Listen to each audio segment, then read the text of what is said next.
Well, I've noticed in the last several years an increasing degree of, I'd say, cynicism and distrust of state government and local government, for that matter. And part of that has been focused on the way we conduct our business, that it is not a transparent, open process that people can easily access and follow if they care to. And that attitude, that cynicism, that distrust of government, that almost presumption that there's something being done out of sight that is not good, is really a dangerous type of public attitude to leave unchecked.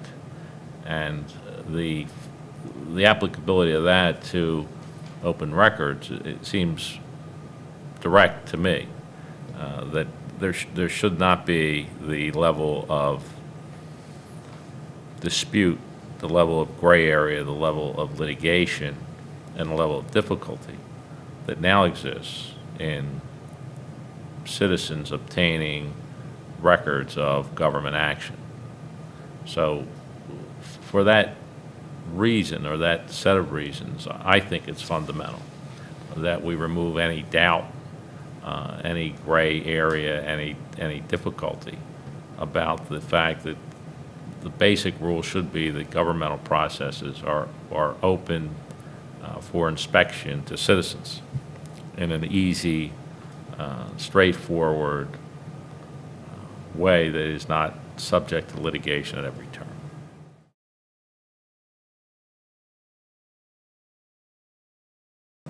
Well, I think the press has been at the lead on this issue, but I think it is also an issue that citizens, once they become involved in an issue, and most times citizens will become involved in an issue rather than constantly involved in each issue that comes along, an issue that impacts them.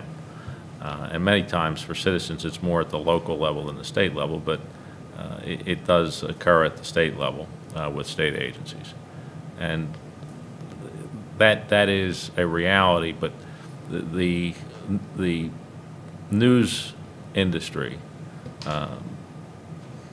does lead that reflection, and I think sometimes in a way that that same sort of cynicism and sense that there is a conspiracy waiting to be found if only they dig deeply enough and there's something hidden. There's no reason for that. I think that when there's an open, transparent process, that whole idea that there needs to be something uncovered should dissipate, and the facts can be reported, and then if there's commentary on the facts, that's fine. But I do think the two do fit together. I think the citizen has an interest. I think the press obviously has an interest, and I think for the most part the press is reflecting the mood of citizens and how they want their government to be operated.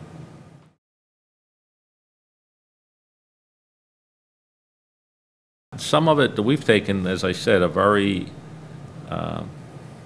open approach to responding to requests, and have produced, as the Senate, and I think the General Assembly has followed our lead, information that is not required to be made public under the existing law. This would put in statute a very broad range of documents and items that are available for public inspection. So that's a significant change.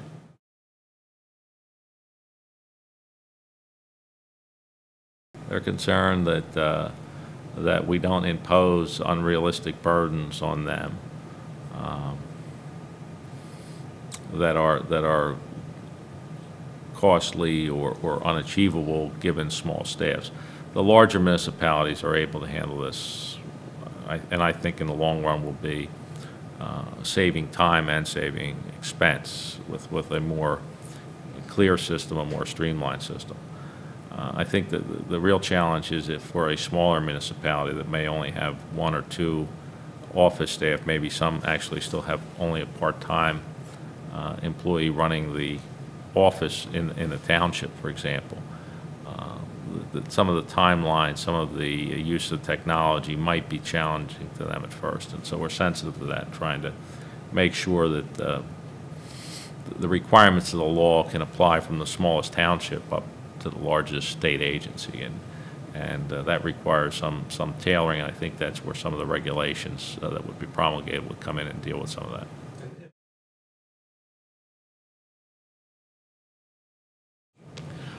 There's definitely a change. I think that most of the colleagues that I've talked to in the Senate recognize the need to be very straightforward about what we do, the need to let the public access what we do and how we do it in an easy way. And most of the colleagues, in fact, in the Senate, are proud of their work. They want people to know what they're doing. That's certainly the way I feel about my work in the Senate, and members of our caucus do a lot of good work. And there should not be a question that the activities of the Senate are easily accessible to the public. We've taken steps already at the beginning of this session to change our rules to make our process more open, easier for people to understand. Part of it also is technology, the change in technology. More and more people have computers in their homes, they have internet access, and most people have some sort of an email account.